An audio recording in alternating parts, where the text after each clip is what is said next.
नमः सिद्धिभ्यः।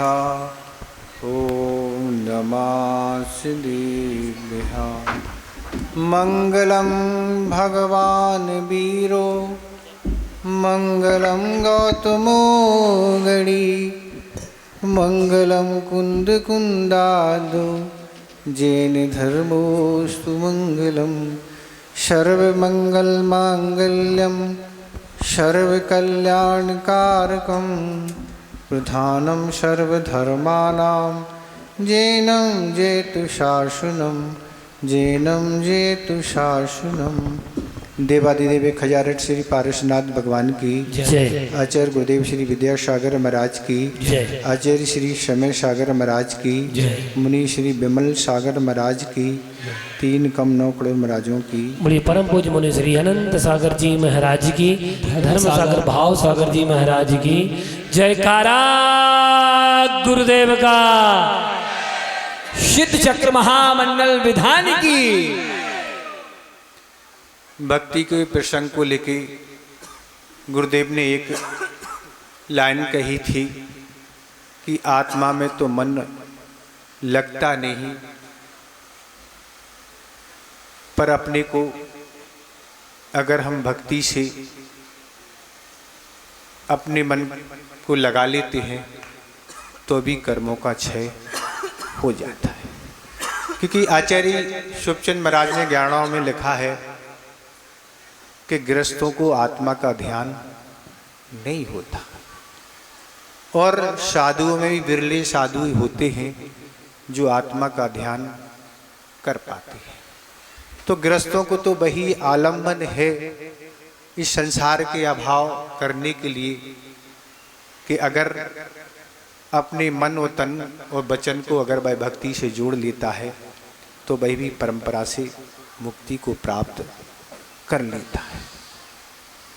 तो गुरुदेव ने तो यही कहा था कि आत्मा में मन लगता है, पर अगर भक्ति भी हम अगर मन वचन काय पूर्वक लगाते हैं तो इस संसार का क्षय कर सकती है। भक्ति के प्रसंग में केवल गृहस्थों ने ही इसका आश्रय नहीं लिया, बड़े बड़े आचार्यों मुनियों ने भी आश्रय लिया। जब उन पर अशाता कर्म का योग बना और उन्होंने जैसी भक्ति की तो वह अशाता कर्म समाप्त होकर शाता कर्म का उदय आने से सारी विपत्ति दूर हो गई। ऐसे आगम में अनेक उदाहरण आपको पढ़ने मिलेंगे। तो ऐसी यह भक्ति है कि भक्ति के माध्यम से हम इस संसार को समाप्त कर सकते हैं, इन विपत्तियों को समाप्त कर सकते हैं। आचार्य मांगतिंग महाराज ने तालों के अंदर, आचार्य मांगतिंग महाराज को तालों के अंदर बंद रखा था, पर उन्होंने कोई हथौड़ा नहीं उठाया कि हम इस हथौड़े से इस ताले को तोड़ दें। कोई भी उन्होंने देवों को याद नहीं किया, किसी को भी याद नहीं किया कि राजा पर प्रहार हो, किसी भक्त को नहीं बुलाया, पर उन्होंने भक्ति रूपी हथौड़ा जरूर उठाया। उस हथौड़े से वह सारे के सारे ताले खुल गए। तो ये भक्ति का ही चमत्कार है। अभी तक हम बासा में रह रहे थे और प्रसंग के अनुसार हम यही कह रहे थे कि बासा वाले तो बासा खा रहे हैं। पूर्व में इन्होंने बासा पुण्य किया था, वह खा रहे हैं, पर अब उनकी बुद्धि कुछ जागृत हो गई। अब उन्होंने ताजा भी बनाना प्रारंभ कर दिया है। अब वह ताजा बना रहे हैं तो बासा तो उनके पुण्य में चल ही रहा है, पर अब जो वह पुण्य का संचय करते चले जा रहे हैं वह आगामी जीवन में उनके काम में आने वाला है। गुरुदेव ने यही बात कही थी कि हम जो भी भक्ति आराधना पूजा आदि करते हैं उससे ऐसे पुण्य का संचय होता है कि वह पुण्य पीछे कहीं छोड़ते ही नहीं। जहाँ भी आप जाएंगे पुण्य पीछे लगा रहता है। सो आपको सब धन वैभव और सुख शांति के साधन और सारी अनुकूलता बनी रहती है। देवों में यही स्थिति होती है। जब देवगति में सभी देव उत्पन्न होते हैं, पर एक के वैभव बहुत अच्छे होते हैं। आचार्य महाराज कहते हैं कि गाड़ी में दोनों बैठे हैं, ड्राइवर भी बैठा है और सेठ जी भी बैठे हैं, और दोनों सफ़ेद कपड़े पहने हैं, पर दोनों की क्वालिटी में बहुत अंतर है। सेठ जी की हजारों रुपये मीटर के वह कपड़े हैं, पर ड्राइवर तो सफ़ेद पहने हुए वह साधारण है। इसी तरह इस पुण्य के बदौलत भी ही देवों में वस्त्र और आभूषण आदि सामग्री पाई जाती है। जो पुण्य यहाँ जैसा करता है, अगर काम चोरी करता है, ऐसे ही ऊपरी ऊपरी भक्ति आदि करता है, तो देवों में तो उत्पन्न हो जाते हैं, पर अच्छी क्वालिटी की सामग्री नहीं मिलती है। पर जो भक्ति और लगन बड़े उत्साह के साथ भक्ति करता है, पुण्य के काम करता है, उसको देवों में जाके अच्छे अच्छे सब देव वैभव उत्पन्न होते हैं। मनुष्य में रह के तो बहुत पुरुषार्थ करना पड़ता है। अगर किसी वस्तु की आवश्यकता है तो उसके लिए धन की आवश्यकता है, और धन के लिए गर्मी सर्दी भूख प्यास तरह तरह के छल कपट हिंसा आदि सब करके उस धन को हम उपलब्ध करेंगे, तब जाके वह हमें वस्तु उपलब्ध होगी। पर आचार्य कहते हैं इस भक्ति से किए हुए पुण्य संचय से कुछ भी आपको वहाँ नहीं करना। 10 प्रकार के कल वृक्षों से आपको जो भी चाहिए है सारा का सारा हर वस्तु आपको उपलब्ध हो जाएगी। तो ऐसे भक्ति करने के लिए आप सम्मिलित हुए हैं। लोग कहेंगे छोटा सा, बहुत छोटा सा बासा ग्राम है, पर लग नहीं रहा है कि बहुत छोटा सा ग्राम है, क्योंकि उनका उत्साह बहुत अच्छा है और पुण्य कार्य की इनकी भावना थी। बराबर ये प्रयास करते रहे, पर हम लोगों का मन नहीं बन रहा था रुकने का। यही था कि आगे जाना है, और निश्चित ही हो गया था। पर आपकी भक्ति ने कैसा जोर मारा कि हम लोगों को रुकना पड़ा, और रुकना पड़ा तो आप लोग भी पुण्य संचय करते चले जा रहे हैं। इस तरह से ही आप पुण्य संचय करते चले जाएं, क्योंकि जीवन, मनुष्य जीवन यही है कि गुरुदेव ने यही कहा था कि भाग्यशाली वह नहीं है जिसके पुण्य का उदय है। भाग्यशाली वह है जो पुण्य के उदय में, पुण्य के कामों में लगा है। उसको भाग्यशाली नहीं माना कि पुण्य के उदय से धन वैभव मिल गया है और आप पापों में उस धन वैभव को खर्च कर रहे हैं, अपने समय को खर्च कर रहे हैं, विषय और पापों में लगे हुए हैं, तो पूर्व पुण्य से वह सब कुछ मिल गया, इसलिए भाग्यशाली नहीं। वह भाग्यशाली नहीं, भाग्यशाली वह है कि पूर्व पुण्य के उदय से धन वैभव मिला है, तो उसको पुण्य के कामों में हम खर्च करते चले जा रहे हैं। उस समय को पुण्य के कार्यों में लगे हैं, वह भाग्यशाली है जो पूर्व का तो भोग ही रहा है, पर आगामी जीवन के लिए पुण्य का संचय करता चला जा रहा है, जो आगे जीवन में काम आने वाला है। वो आएगा ही। पुण्य तो ऐसी वस्तु है, बस्ती धन वैभव का बंटवारा किया जाता है, पर इस पुण्य का बंटवारा कोई कर नहीं सकता। आपका पुण्य कोई छीन ले, चुरा ले, ये संभव नहीं। वह तो आपका फिक्स डिपॉजिट हो गया, समय पर वह उदय में आएगा, आप उसका उपयोग अच्छी से कर सकें। इसलिए भक्ति लगन के पूर्वक करें। यहाँ समय को नहीं काटना है, यहाँ तो कर्मों को काटना है। ऐसे कर्मों को काटना है जो हमें सिद्धत्व की प्राप्ति करा दे। आचार्य पूज्यपाद महाराज ने समाधि तंत्र में एक श्लोक दिया कि जिस तरह दीपक बाती की संगति से दीपक रूप धारण कर लेती है, इसी प्रकार हम अरहंत सिद्ध आदि की उपासना करके हम भी उस सिद्धत अवस्था को प्राप्त कर सकते हैं। इस तरह की स्थितियां घटित होती हैं कि आचार्य समदभद्र महाराज ने तो विद्या स्तुति में लिखा है कि हे भगवान, हमें गुप्ती की आवश्यकता नहीं और न हमें किसी की आवश्यकता नहीं, हमें तो भक्ति करने का विषन है।